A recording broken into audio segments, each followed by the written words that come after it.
କାହାକୁ ଛାଡୁନାହାନ୍ତି ଆଉ କଣ କରାଯିବ। ଆରେ ତୁ କଣ ଜାଣିନୁ? ଆରେ ମୁଁ ଜିତିବା ମାନେ ତୁ କଣ ଜିତିବା କଣ କହୁଛୁ? ଆରେ ମୁଁ ସେ ଆଇପିଏଲ କଥା କହୁଥିଲି ବା। ଆମ ଟିମ୍ ଟା ଜିତିବ ତ ମୁଁ ସେଇ ଯୋଗୁରୁ କହିଲି।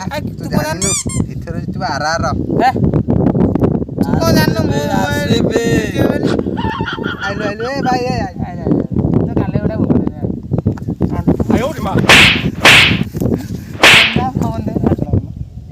କରିବା ପିଲାଟାକୁ ମାରିଦେଲେ କଣ ଖରା ମାଡ଼ ଖାଇଲେ କାନ୍ଦି କେମିତି ଗଲା ଆଉ।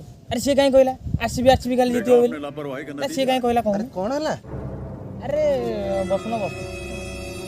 ଆରେ ଆମେ ଆମର କଥା ହଉଛୁ ଏଥରକ ଆଇପିଏଲ କିଏ ନବ?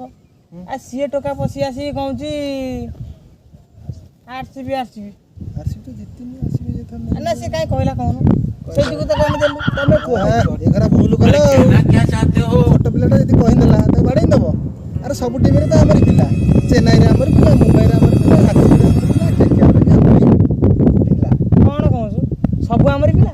ହଁ ଜାଣିନୁ କି ସବୁ ଯାକ ହେଲା ବା କେମିତି ସବୁ ଯାକ ଇଣ୍ଡିଆ ଟିମ୍ ପିଲା ସେଥିପାଇଁ ଆମରି ପିଲା ପିଲା ବହୁତ ତେଜ हो रहा है। ଯଦି ଆମରି ପିଲା ସେ ସବୁ ଆମରି ପିଲା। ହଁ ଆଉ ସେ ଫେରେ ଟିମ୍ କି ଟିମ୍ କାହିଁ ଖେଳ ହଉଛି କହ? ସବୁ ତ ଆମରି ପିଲା ଏକାଥରେ ଖେଳୁଛନ୍ତି। ଆରେ ଏଇଟା ହଉଛି ଇଣ୍ଡିଆନ ପ୍ରିମିୟର ଲିଗ୍। ଗଣ୍ଡଗୋଳ କରି ଲାଭ କଣ? ସମସ୍ତେ ଖେଳୁଛନ୍ତି ମିଳିଯିବେ ଆମେ ଦେଖିବା ଆମ ଇଣ୍ଡିଆ ପିଲା ଯେତେବେଳେ ଖେଳୁଛନ୍ତି ଆମେ କଣ କରିବା ଖେଳଟା ଶାନ୍ତିରେ ଦେଖିବା ଭଲ ଲାଗିବ ନା ନାଇଁ? ସେ ସେମିତି ଧରି କଣ ଗାଲେ ବକତ କଣ ଏ ଡାଇରେକ୍ଟ କହୁନୁ ଏ ର ଭାଇ ସମ୍ମାନ ଭାଇ